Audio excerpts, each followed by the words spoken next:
When JK Rowling defends the idea of women's spaces, nobody says anything. The entire art world has embarrassed itself. I don't think being outspoken has helped my fiction career. Individual employees have a big problem with me. They haven't stopped the publication of my books. I'm one of the only fiction writers that I know of who has stuck his or her neck out. You would think they're independent thinkers, and they're not. These people care desperately about fashion, about status. Bill Maher coming out and saying, of course it's ridiculous to say that there are only two sexes. There's only two sexes, which is ridiculous. I find it dumbfounding. I like his deportations, drastically reducing the number of people crossing the southern border of the United States illegally. There is very little fiction that portrays the immigrant experience from the host country's perspective. It's always from the immigrant's perspective. It's one of the big problems with the Muslim community. The mountain comes to Muhammad. Lionel Shriver, welcome to the show. I'm glad to be here. I want to ask you something you've been writing about as well. Is the woke mind virus reaching its end? I think the simple answer is no. But it's a nice idea, and I'm actively promoting the idea that it has become unfashionable to be woke. And that's because I think these people care desperately about fashion, about status, about being part of modernity, you know. And so if we can convince them that this stuff is simply yesterday's news, a lot of people are going to drop it. Interesting. Now, in reality, one of the reasons that the woke mind virus has been so successful is that it has infected people in positions of power, and they're still in those positions of power, with the singular exception of the United States presidency. Would that be an example of politics being downstream of culture? Well, right now, politics seems upstream of culture. It seems to be determinative. The reason that we suddenly have in our minds that, you know, woke is over is purely because of what happened in November. And a couple of percentage points going the other way, we wouldn't be having this discussion. That's really interesting. Because I always wonder, okay, so maybe the left are going to get into power at some point. Does that mean the country is going to go more left, or are people going to push back against it and go lurch to the right? I suppose it can change depending on the circumstances. And I guess what you're saying is right now, Trump being a bit more to the right, a bit more anti-woke in particular, has actually led to people feeling more emboldened about saying no to some of the madness. Well, it's basically emboldening the majority, which hasn't been emboldened, has been actively oppressed and suppressed. Most of the so-called anti-woke views are simply common sense and rational defense of normal values, normal, even democratic values. And finally, it seems as if we can say there are two sexes, for example. I mean, it's embarrassing to have to make that announcement as if it's some kind of discovery. But I'm relieved to have a government that embraces that kind of simple scientific reality in great contrast to the Biden administration. Now, how much having Trump in the White House is going to change the culture is really hard to determine, because culture is so amorphous.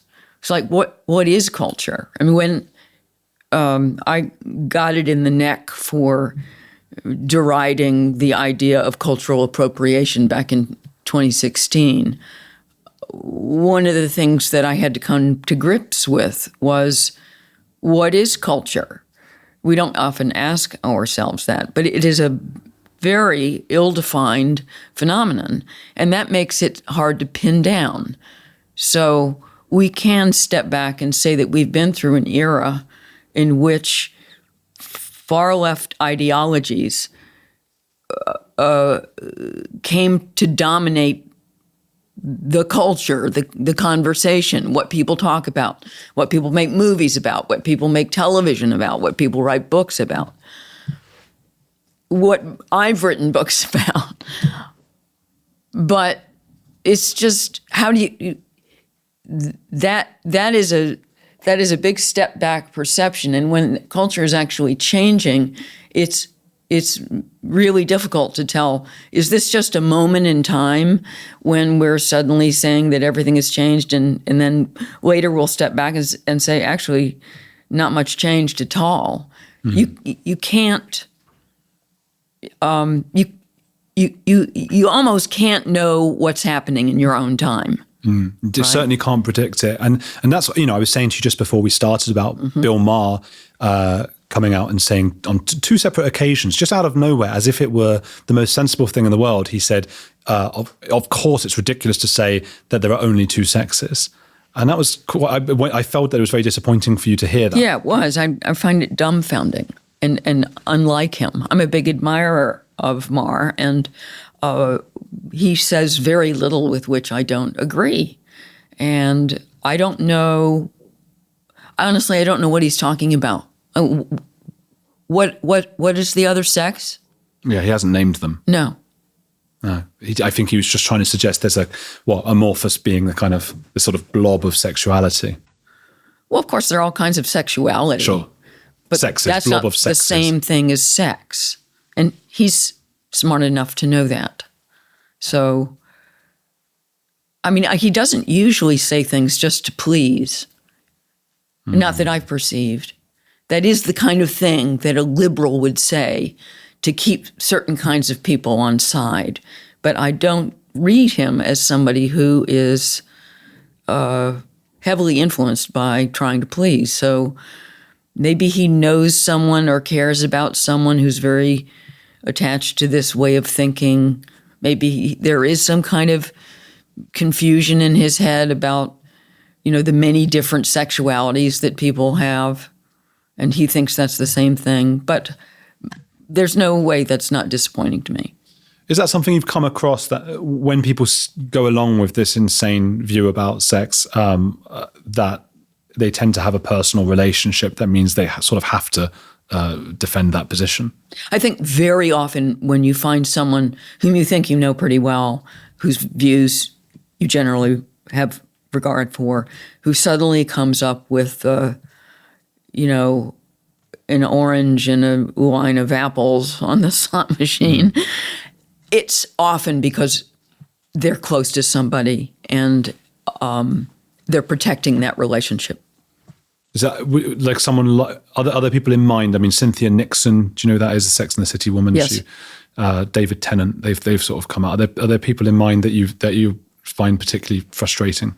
Just, I'm not speaking of public figures right now, but I just mean personally, I find, there's certain classes where, and geographical locations where the number of trans kids is just through the roof. And I know that when you deal with someone who isn't necessarily a parent, but at least, this whole thing is a big part of their friendship group, it's touchy, right? And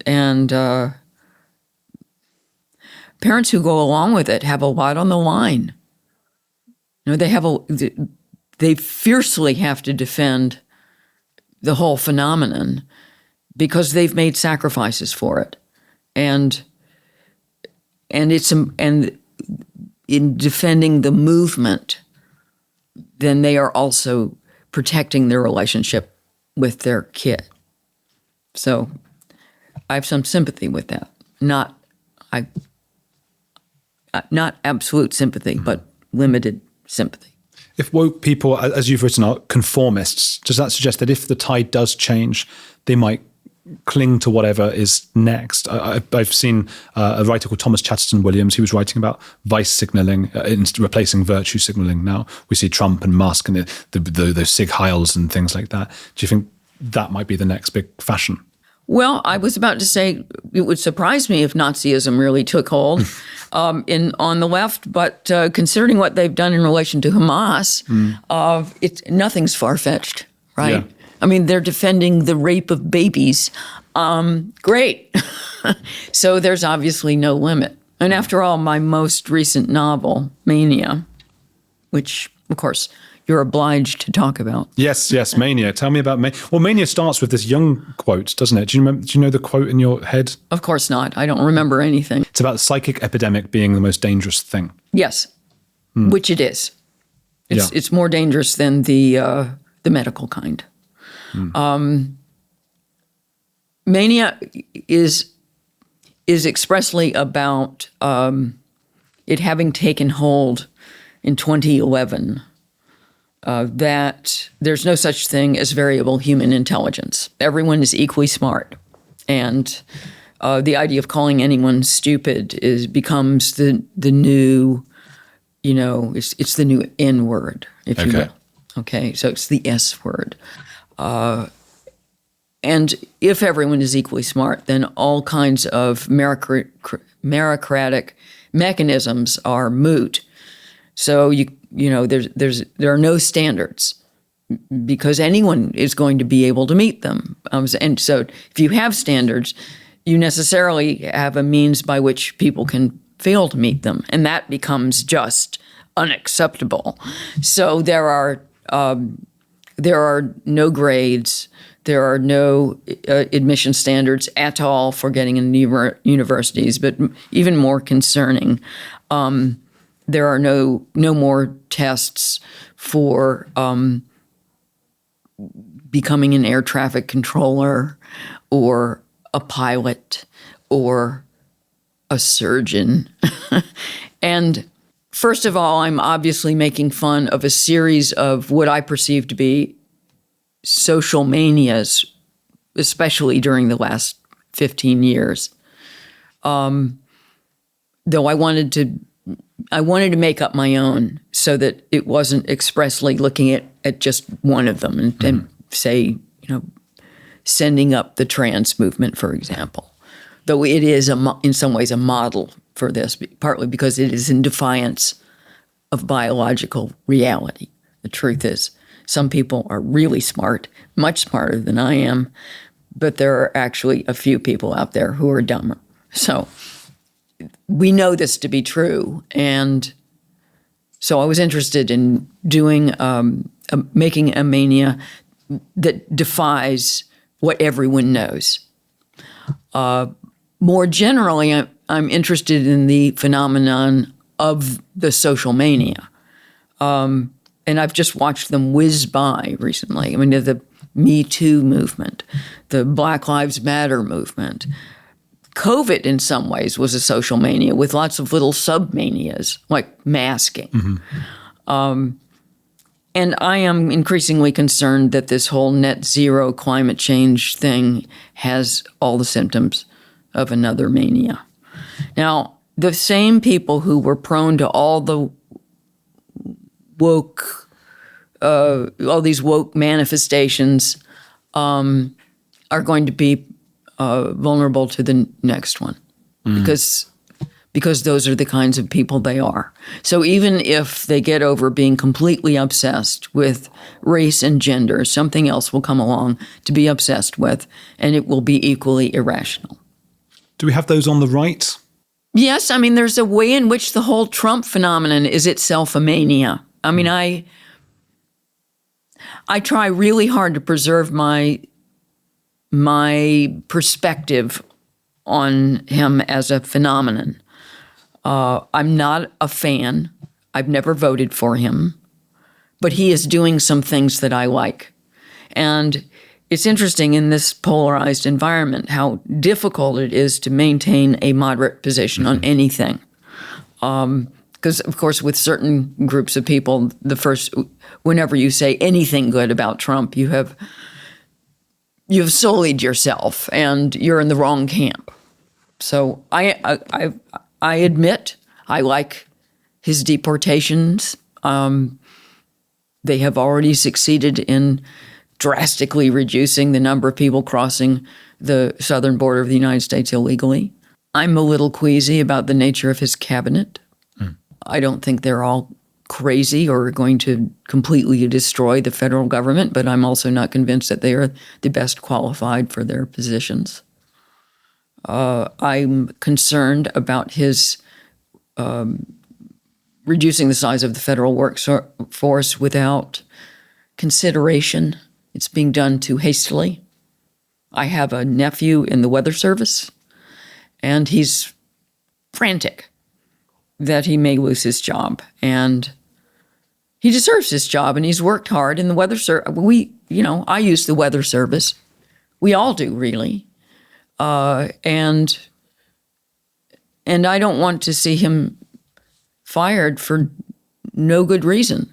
Wouldn't help the country, wouldn't appreciably solve the deficit problem. In fact, I gathered that the hiring everyone in the federal government only costs about 3% of the budget. I was shocked by that. Yeah. I couldn't believe it, how small it was. So, I try to not get sucked into the cult of Trump and to maintain an ability to independently assess what he does and who he is. I'm not enamored with him, but he can sometimes make me laugh. Yeah, he's really funny. Yeah. He's just crazy funny in a way that I'm not sure Elon Musk is. Elon Musk... I don't find Musk funny at all. No. I find him a little goofy. Yeah. But he's just an awkward person. Yeah. Which is a shame because I like funny people. I like people who, don't we all? We like people who can make us laugh. Yeah. And Trump is whether you like him or not. I mean, I used to, when I was a bit younger, I would hate someone like Trump, but he still made me laugh. But I don't, I guess where I worry is it's not Trump, it is some of the people around Musk and the Sieg Heiling. And I know people will say, oh, he's just being funny, but I just don't find it that funny. Oh, it's not funny. Yeah. If we're talking about that original so-called Sieg Heil, I thought that was, it was just, my heart goes out. I think to so you. as well. Don't do it. Oh, no. I'll never live it down. Yeah, I know. Pictures of you everywhere. I can't believe you did it. But no, of course, I think so as well. Or he seems like the kind of person that somebody could have said to him before, see if you can get away with doing it as a joke. Who knows? You win you get to have the first beer if you can do it and no one realizes you did it, or as a joke. I don't think he's a Nazi. It's ridiculous. But now loads of them started doing it. And it just feels to me, and I can imagine you wouldn't like this as well, because you write about conformism. It just feels like another kind of identity politics. Am I on the vice signaling side? Can I show that I'm a naughty boy and do the Sieg Heil? Well, as you say, it's not funny. Yeah. It's hard to make Nazis funny. I mean, there was Hogan's Heroes was one of my favorite shows as a kid. There you go. So Chaplin. take it back. Charlie Chaplin. It can be done. Chaplin did it, didn't he? Yeah. So, yeah. What about, have you, you must have been asked over the years about this, but we need to talk about Kevin as obviously you're the big hit, the pop, big, even more popular than your other work. And you talk so much, Don't make my books the enemies of one another. Yeah, they're all wonderful, beautiful pieces of art who love one another. One of them got made into this huge, huge film, and two of the main actors in it are really on board that gender train. Ezra Miller, isn't it? Ezra Miller and Tilda Swinton's. Tilda Swinton's come out with a lot of angry woke stuff. Just when I thought it was dying down, That's a pity. It is. I like her. She's very smart. Did you meet those people? Were you part of that? Yeah, I did meet them. They did not become my best friends. But it was, it was fun. I wasn't very involved in the making of the film. Okay. Like I wasn't involved. They don't ask you to come along and sort of look at stuff. No, I think that's what authors always think it means. Like you're on the set all the time and giving them pointers. Yeah, that's not how I meant it. No. That character wouldn't do that. So yeah, basically I was invited to the premiere or whatever. Okay. It is. And it was interesting to have a film made of one of my books. I've sold a lot of options, so this is the only time it's actually come to fruition. I thought the best of the film was when the director lifted scenes from the book and used some of the dialogue.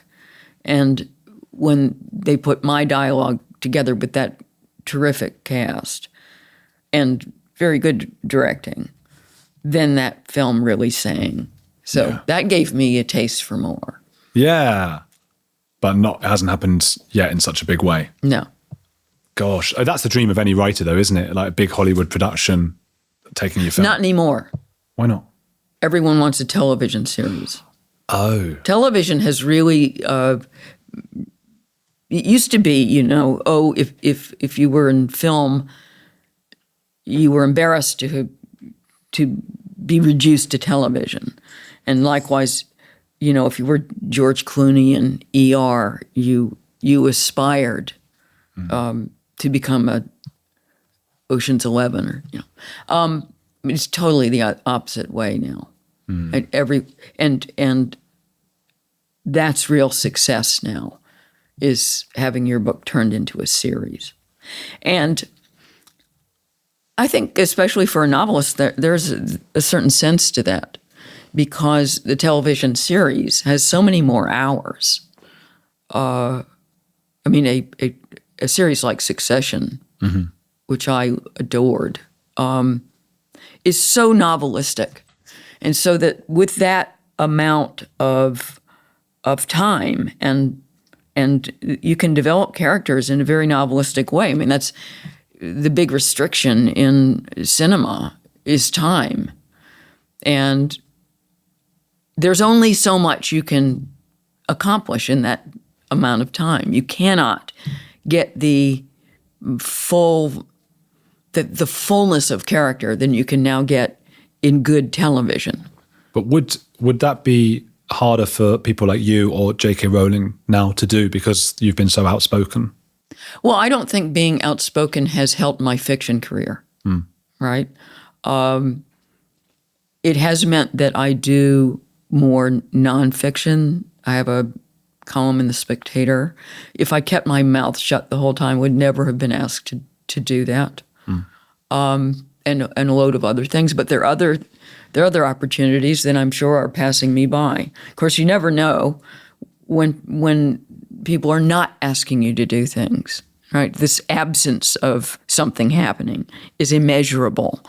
But I do not get nearly the number of invitations to, say, international literary festivals that I used to. Now, maybe that makes me lucky.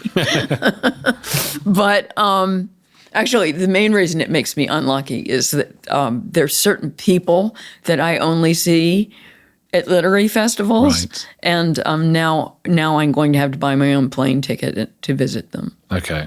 That's annoying then. Right. Yeah, that's a But, this whole period has been disconcerting for me because I'm one of the only fiction writers that I know of who has stuck his or her neck out during this highly political and divisive time. And I just find it astonishing that supposedly creative people who think outside the proverbial box, they're supposed to make something from nothing. You would think they're independent thinkers, and they're not.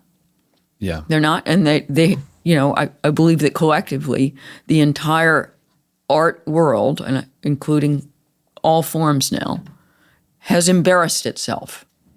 I think that we have been found universally wanting, with a few little exceptions. And so the art world has spoken with one voice. It has got behind every cause that's been dictated from wherever these ideas come from. And they haven't stuck up for each other. So that, when JK Rowling actually defends the idea of, women's spaces, so-called. Nobody says anything. Much less does anyone say anything to stick up for someone like Kathleen Stock. Whenever anyone falls out of favor, they're on their own. And the only people who stick up for them are in the nonfiction world, in the journalistic world, in the podcast world. Yeah. So fiction's particularly bad. But why does everyone, virtually everyone, in the creative world agree with each other on everything? I don't get it. You'd think someone like Ian McEwan, has he come? I haven't followed the last few years. Has he said something? He's usually quite sort of not really woke. I haven't kept up with what he's saying in a nonfiction context. I would have thought. I always thought Atonement was sort of a perfect anti-woke story in many respects, because it was a lie about that a man had assaulted a girl or whatever it was. It was a pre-MeToo story. It's a great book. I love that book. That's such a great book. Yeah, crummy movie. Did you not like the movie? Yeah, I thought it was terrible. To saccharine? Just didn't capture the drama of the story. And he wrote about lying, and it was really painful, and it just didn't feel very painful, because it was one of those lies. The little girl lied about what she saw, and it ruined two people's lives. And he really made you feel that, and the enduring guilt even into adulthood. I don't know. The film didn't make me feel anything aside from glad it was over. I cried and cried. At the end of that film, and I knew I'd read the book, so I knew what it would. But my word, what was we need to talk about Kevin? Was that an anti-woke book in some respects? Did it also maybe capture the sort of an enemy within us? I'm not sure I would categorize it as anti-woke. What made that book successful wasn't because it was about a school mass murder. It turned out that, if anything, that was a turnoff, and it was successful despite it. Oh, right. But it was about a woman's ambivalence about her child. She started out not especially wanting to have a kid, and came round to the idea, and then didn't end up bonding with him, and actually started forming an active dislike for her own son. So it broke the ultimate narrative taboo. A mother's love for her son is sacrosanct. It was still, at that time, sacrosanct. I had found the only taboo we hadn't broken yet.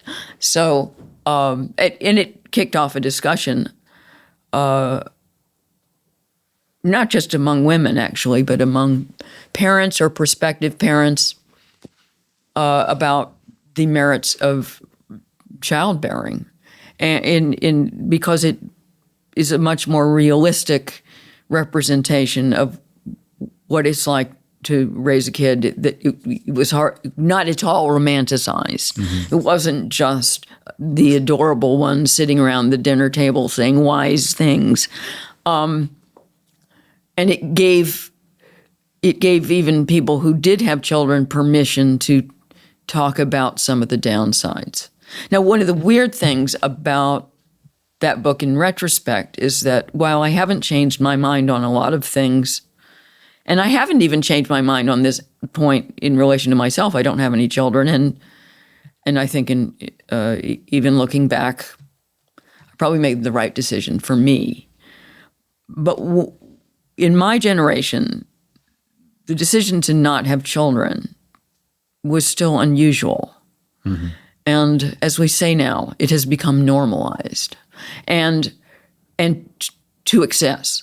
So that I back in 2003 when the book came out, it seemed politically refreshing to talk about, the fact that often playing with small children is extremely boring. We never admit it. But now I feel guilty is too heavy a word, but a little sheepish maybe, or blatantly hypocritical, because whenever I meet young people of reproductive age today, especially if they have not had any children or starting to say the usual, I care about my career, we'll see, putting it off too late, big mistake. And I keep saying, well, you should really consider having children. It puts more love in your life. I've got a whole list of reasons why people should have children. So it's all, do as I say and not as I did.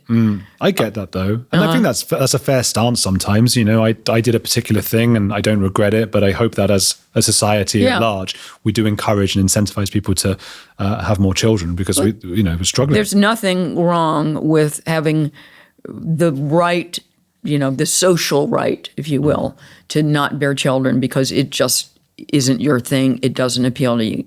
But you can't have a larger culture that is antenatal. It's ruinous. Yeah. It's the beginning of the end for us, I think. And it's ruinous on many levels, obviously economically, but also emotionally, culturally. I think this whole low fertility rate has come via, and I did write about this back in 2005, via a change in Western culture about what we think is the meaning of life. I think it's that profound.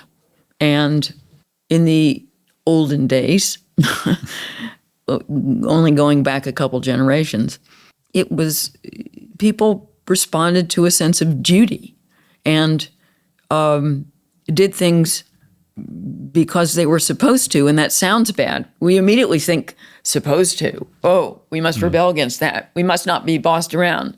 We are all independent beings. We should be able to make our own decisions. We don't want to be oppressed by what is considered the way things are done. Patriarchy. And, I come from I was kind of late boomer, grew up during the tail end of the 1960s, and that was very much what we were about. And in fact, my generation is what brought in this new concern for the individual, and we should all be, self-realizing. And so rather than obey a sense of duty to preserving your family line, your country, your region, your people, however you define them, it's all about your own happiness. So the purpose of life is to be happy. And so that is the rubric. That's what you obey. What is going to make me happy? And so if you decide that children don't make you happy, then you don't have them. I think this is misguided on a couple of levels, but first of all, it has to do with a mistake about what real happiness is. It's not an ice cream cone. It is a process more than a point at which you arrive. It isn't an achievable state. It is a direction. It is about having purpose. It is about pursuing a purpose. And if you are sufficiently engaged with that purpose, you don't even think about whether you're happy. That means you're happy, right? The moment you start wondering whether you're happy, you probably are miserable. But the thing is that a lot of purposes are very difficult to achieve, and you may never achieve them. And the things that I have achieved that mean something to me and that have ultimately made me happy were hard. They were hard. and involved a lot of sacrifice and misery. If you want an example writ small, I took a number of really long cycling trips in my 20s, and it involved a great deal of misery. Getting rained on, cycling day after day into a ferocious headwind, getting cold, getting hot, not finding a comfortable place to camp, and sleeping on rocks. I mean, there was a lot of unpleasantness, but taken as a whole, it was very gratifying. And I took this trip in the U.S. with my younger brother. We went down south where we used to live and then back up again to New York. And I remember cycling across the George Washington Bridge, and it was exhilarating. I suppose it's sort of like marriage, you could say. It's sort of a lot of misery and just depression day after day. But long term, it's sort of fulfilling, isn't it? I'm not sure I'd even I'd get into a lot of trouble if I characterized marriage that way. If my wife's watching this, I'm joking. But luckily, she doesn't watch the podcast. But children is the point. Children are the hardest project of all. Yeah. And it does require sacrifice and some suffering, some boredom, some annoyance, some conflict. And the whole project can go bad. It's rife with risk. Maybe your kid does become a high school killer. That's one of the things you risk. But the rewards are immense. And I admire people who are willing to take that risk. I wasn't. And it was right for me, but I don't admire myself for that.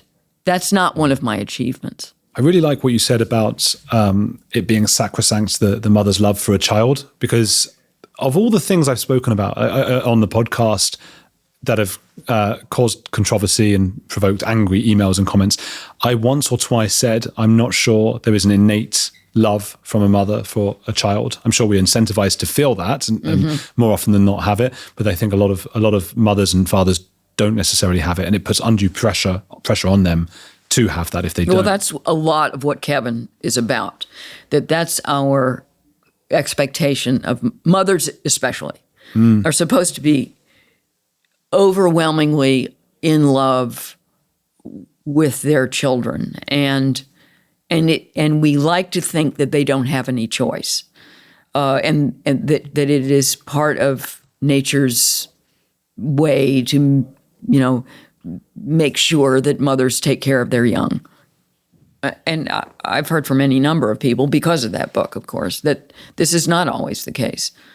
That's fascinating. And there is surely, I don't speak with any authority, but there is surely a process by which you come to love your children as people. Because after all, a baby is kind of a blob, and it doesn't really have much discernible character yet. I'm imagining a lot of very angry people already commenting on that, because they will get angry about that. And really? Yeah, I don't know what it. They would say to us, we don't have kids as well. You don't understand it, and they got a point. I think there probably is a lot of biological instinct at work. Yeah, and.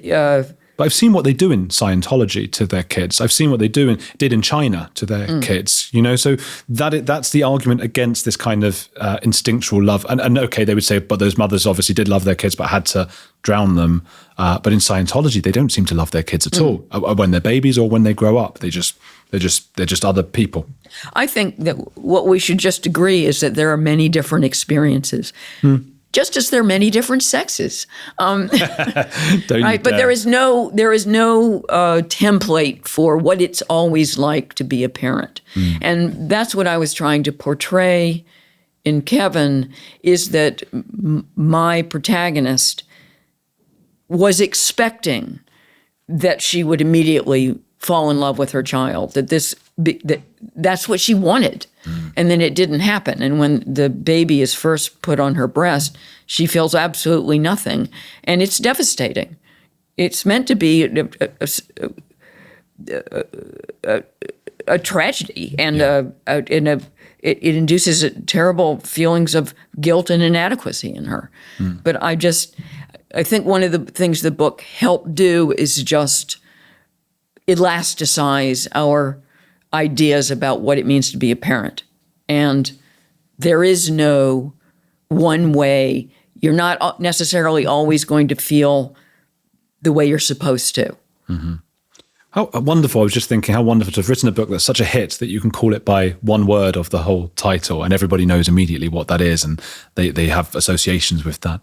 I was thinking when I was emailing with your publishers, it's HarperCollins, and I've been speaking with Douglas Murray's guys as well. That's also HarperCollins. And I thought that I didn't properly check into this because I wanted to ask you, there can't be British HarperCollins because they wouldn't publish you guys. Or is it not so bad? Is it American HarperCollins?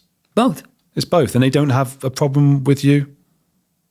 I'm sure individual employees have a big problem with me, but they haven't stopped the publication of my books. And, HarperCollins has a, I think, well-earned reputation of the big five of publishing a wide range of viewpoints. Right. And that's in nonfiction as well. So, that's... Douglas used to be at Bloomsbury and now he's at HarperCollins, and it made perfect sense to me. That's interesting. So I had a book out with with Pam Macmillan, and I felt very little support as I started speaking out more against the woke stuff. And now I don't even hear from them. I think I would have to go through my agent to even find out how it's going. So Harper has been very supportive, and they're going to be tested to the limit on the next book. Oh, good. Yeah, because it's about immigration. Okay. Can you tell me more about it?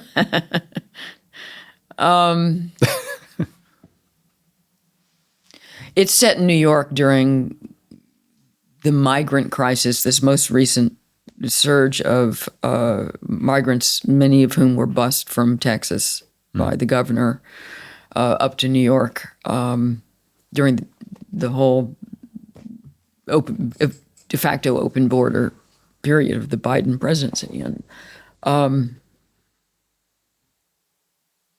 the whole idea of the book came from a speech that Mayor Eric Adams made in 2023, in which he announced that he was going to ask local New Yorkers to start taking in migrants in their own home.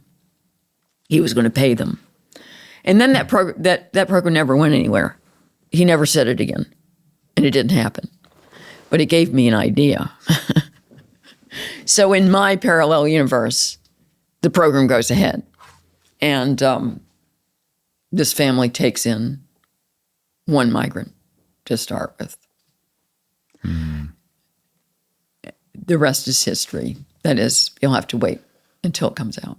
Oh. But there is very little fiction that portrays the immigrant experience, first of all, at all from the host country's perspective, right? It's always from the immigrant's perspective. Yeah. And rarely is the issue itself taken on in all its complexity from more than one point of view, not just go. I mean, the thing is that immigration is, in fictional terms, it is naturally sympathetic with the immigrant. The immigrant is a wanderer, a seeker. It's been proposed that all of fiction reduces to the quest, and so that the immigrant is necessarily on a quest. The immigrant is also always the disadvantaged party, which makes, the underdog. Which they are as well. Which they are. Yeah. And so in comparison, the host country is usually rich, complacent, and if they don't like the incursions of others, they seem hostile, negative, xenophobic, maybe racist, et cetera, et cetera. I mean, it's just a setup. And so it's not surprising to me that almost all novels that take on immigration in any way are simplistic on an issue level and are reliably side with the immigrant. One of the only exceptions I know is T.C. Boyle's The Tortilla Curtain. I don't know. Which is a wonderful book. Interesting. Yeah. Yeah, that's it's something that we hear a lot from the celebrity class, bring in more refugees all the time. And then a common retort is, well, can they come and live at your house? Exactly. So you can see why. I mean, the title of the book is A Better Life. I suppose they could make the argument, the pro bring the refugees people that you made with regards to having children, which is, well, not in my life. I don't really want the refugees here, but I think it would be better for society were they peppered throughout our country. Right. I mean, the main advocates of open borders are the people who don't live with consequences. That's true. Yeah. I mean, because I live in a fairly not posh area, and so yeah, I mean, most people now, I would say most, if I needed to ask them directions or whatever somewhere around my area, would not be able to respond in English. That's a bizarre place for a country to be in. Yes, and it changes what it feels like to be there. I mean, it does. It starts turning both countries and neighborhoods into just locations, right? Yeah. Rather than places in that fuller sense. It's just a bunch of people, and they happen to live there and not somewhere else, and that's what you have in common. And I think that's a loss. I mean, we don't talk about that loss. We're not even allowed to talk about that loss. But I think it's down to something like 37%, maybe even lower, maybe like 34% of are in New York are white New Yorkers. New York has the highest foreign-born population in the world. Does it matter if they're white? I don't ask that as a it's just a question. It isn't so much a matter of being white. There's a difference between a New Yorker who has family there and was born there and really identifies with the place because that's where they are. That's a part of their identity. And someone who just arrived at the age of, 40 and lived their whole life somewhere else, and now they're New Yorkers, in a way, but it's not the same. And the other thing that's pernicious is that when people come in from very different places with very different cultures, in large quantity, they don't have the motivation to assimilate. Yeah. Right? They have a quorum. Why would they assimilate? They've got all their friends who speak their language. It's hard to assimilate. It's a lot of effort, and it means changing the way you do things, the way you think. It means learning another language often, and kind of conceding that you're in someone else's territory and you need to adapt to their way of doing things and not get them to adapt to you. It's one of the big problems with the Muslim community in Britain. There seems to be a pervasive impression that the mountain comes to Muhammad. Yeah, right. So, I think that when you create an expectation that immigrants assimilate, that is making a big demand. And I think it's a demand that we need to make in order to continue to have coherent countries. But when you're in a community large enough that you can go to the local shops and they all speak your language and they're all from Iraq or whatever. Pakistan. You don't need to make that effort. You can just hang out with your friends. And that's happening all over the United States. I mean, it's becoming much more atomized. I've seen it, having lived abroad with other English people, that we just gather Why wouldn't we? We gather together, we play football together, we do all our things together. But I made a big effort to learn the languages and all those things. You lived in Nairobi, Bangkok, Belfast, among other places. Do you think that has given you a wider understanding? Would you recommend people live abroad to be able to come back, if they're able to, of course, and come back and sort of see their country in a different light? I mean, I'm a big advocate of travel. I've lived a number of different places. I've lived most of my adult life outside the United States, though I do continue to go back. Never pretend not to be an American. Been in Britain the better part of 37 years. If I didn't like it, I would have gone home by now. To what degree it's given me a better perspective on my own country, I think that's a little up for grabs.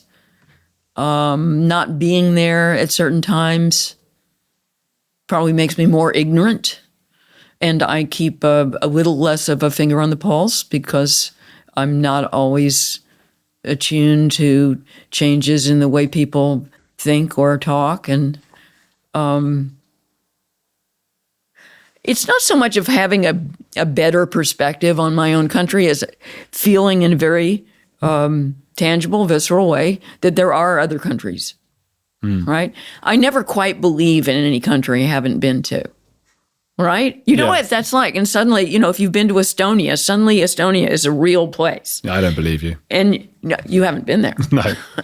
And I can call up pictures in my own experience rather than looking at a book or seeing something on a news report.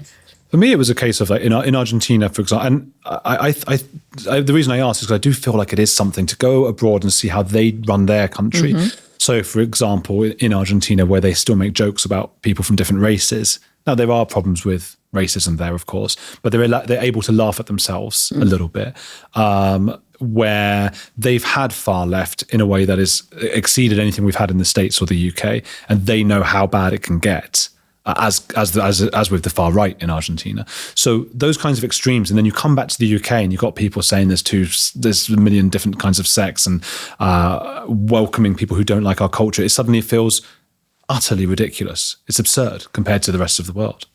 I think the amount of travel I've done and the extent to which I have lived outside my country of birth influences my interest in immigration as an issue, but not in the way that you might think, as to be simply sympathetic with the immigrant experience. I mean, I am an immigrant, but I followed the rules, which are quite onerous. Paid all the all the fees, went through all the bureaucracy, and maybe more importantly, always knew I was a foreigner and never pretended anything else. Always knew that it was up to me to fit in, to respect the distinction between me, who was not born in Britain, let's just keep it to Britain, that this was someone else's country. And it was up to me to learn how things are done here. And I did. And I've always been glad. I mean, one of the things that is comfortable to me about living in Britain is that I have made an effort, and I've been very involved in the politics. I've learned something about how the government is structured here and is function or fails to function. I've assimilated, right? Now, obviously, since I speak English of a kind, that was easier because I didn't have that big language barrier. But I feel that I have done my part in going far more than halfway. And yet I still appreciate the fact this is not my country. And I honestly believe that even if I did go to that extra trouble, which I never did, of becoming a citizen, it still wouldn't be my country in the same way as it is someone's country who was born here. And that whole package together, put together with the fact that when I go back to New York, that every year it is more dominated by people who were not born there and often don't speak English and are not assimilating. I feel a little cheated because I've been the good immigrant over here, and then what should be my country, my territory, is being encroached upon by people who are not making that effort. Well, a lot of immigrants to this country, like yourself, it's like you, isn't it? Not like yourself. That's correct. Like you. That's an interesting misusage. It's a commonplace misusage because it's pretentious. Adding the self. Yeah, it sounds loftier. They all say it on these reality shows. It drives me mad. And what about yourself? Are you and Yes. I was thinking of voting for yourself, and I'm like, what? Yeah. No, it's you. Just vote, and it's less direct. Yeah. Yourself is less direct. You is just that's that booming sound. It sounds more aggressive when you just say you. That's what David Baddiel says about Jew as well. Jews tend to call themselves, I'm Jewish. They won't say I'm a Jew because it's got that ooh sound in it, which... He's right. Yeah. He's right. Yeah. I always use the word Jew with this infinitesimal hesitation. It's like, I'm not saying anything pejorative, am I? Because it has been used pejoratively so pervasively. Historically, plus and it is partly a sound. The sounds. Yeah. But okay, so people like you, immigrants who have come to, who love this country and want to adapt, and they're so disappointed with, I suppose, other immigrants who have made it not the UK that they wanted to come to. Also, I think this is very similar in both the US and the UK, that there's a contingent of immigrants who are disappointed, as you say, because they want to move to America or to England as they conceived of it, which is not full of other immigrants, right? But it works if everybody tries to fit into whatever it is that America or the UK is. If everybody does that, then if all the immigrants come over and do that, then all the immigrants will be happy because, okay, we've all moved over together, but we're adapting to what we believe Britain is. Yeah, I guess we'll see. They don't. Well, it doesn't happen, unfortunately. I mean, and with people who are here or in the States in particular illegally. I mean, when I was in Argentina, I had a friend of mine said to me recently about that because I wasn't always entirely legal there. It was like one of those tourist visas. I had to leave the country every 89 days and come back for 6 years. And there were issues. I mean, it wasn't. But someone said, "What if they'd come and taken you and said, listen, you got to go." And I said, well, I'd understand because it's the country's rules and their laws. And if they decided I can't, I would fight to stay. Of course I would. I would do everything I could. I was trying all the time to get that visa to stay longer. But that's how their country functions. Who am I to go over and say, you have to have me in your country? It's bonkers. The left, as we know, believes that enforcing your borders is racist and that any kind of deportation is an outrage. And yet, if they go to a bunch of any other country, if you go to countries in Africa, for example, they are very strict about visas. If they require a visa and you don't have one, you're out. They have their own illegal immigration problems. Yeah. This is not just, it's not only the West that has borders and has rules about getting into the country, and if you don't follow those rules, they'll kick you out. In fact, it's especially the West that doesn't kick you out. Yeah, I think so too. I've got one more question for you, but first, tell me a bit more about Mania and where can people get it? I know they can just get it on the online, can't they? But what I mean. What it is. It's out in paperback this month. Obviously, it's on audiobook as well. It's a fun book. I am told it's funny, which always makes me happy. And it's not only about this social mania I had invented, or it would be pure social satire, but it's also about a almost lifelong friendship between two women. But they get on opposite sides of this mental parity movement. And eventually it explodes their relationship. And I thought that was important, partly because it is a novel and it should be about people and not just some idea. But I have lost friends during this period. And I know that a lot of other people have lost friends during this period. Almost always it's the party to the right that is the victim, and it's the party to the left that flounces out of the relationship. But that can be very painful.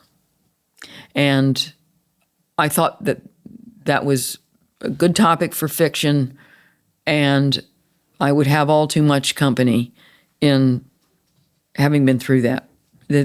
I've talked to any number of people who've lost lifelong relationships, lifelong friendships, and of course it's also exploded families. So, and my main character in Mania was brought up as a Jehovah's Witness.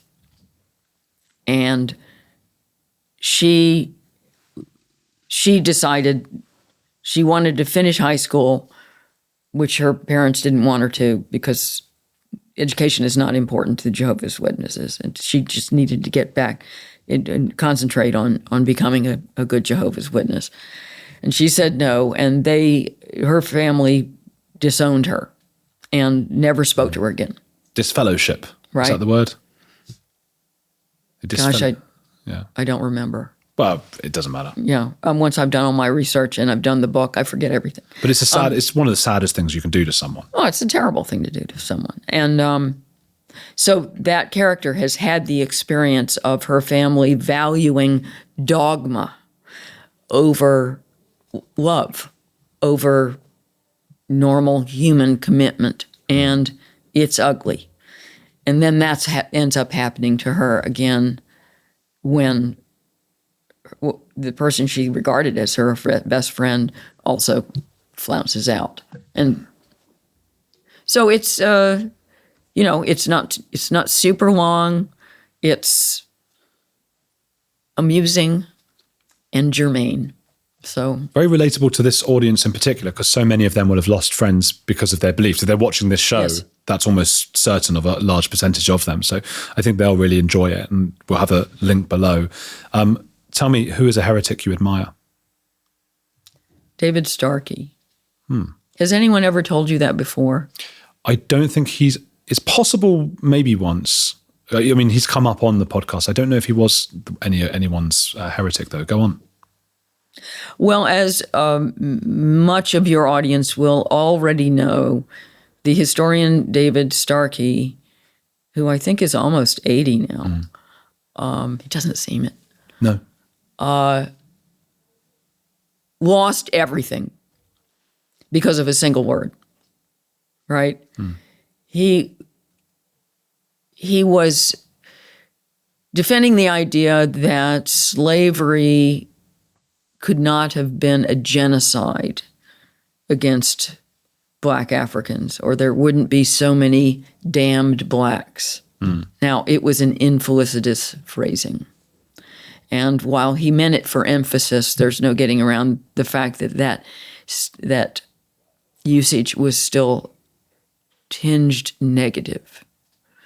And I'm sure that if he had it to do over again, he would have expressed the idea, which is perfectly legitimate. The point was legitimate. Yeah. But the phrasing was unfortunate. He sure didn't deserve to, be disavowed by virtually everyone and all the institutions he had anything to do with over that one moment of reaching for the wrong expression. I know that we've been through a time that, if someone uses the wrong expression, they've somehow betrayed this dark, terrible interior. And that, obviously David Starkey is this raging racist, and he finally, finally let it out. And, but the reason the reason I think that he's especially admirable is that he has risen from the ashes, and he has not just wallowed in apology and slunk away and it's like, oh, I'm sorry I was ever born, none of that stuff. And he's just out there, and he does podcasts. He has this great YouTube channel that I think he does it every week. He's feisty as ever. His whole demeanor is anything but apologetic, and he's still promoting ideas that are very unpopular. I mean, he has a ferocious love of Britain, and he defends this country, and he defends the ideas that it is based on, and he's furious about what Tony Blair has done to, in some ways, the whole structure of British government. And I just think he's a very important intellectual voice who has not allowed himself to be canceled. He has uncanceled himself. Oh, good on him. I think that's a great heretic. People, please do go and get Mania by Lionel Shriver. It's going to be down below, and I don't know why I did that. It's not in my hands, but it's in the description below. I think loads of you will really relate to that. So please do go out and get the paperbacks out now. Get hold of that book. Hit this like button and keep watching this show.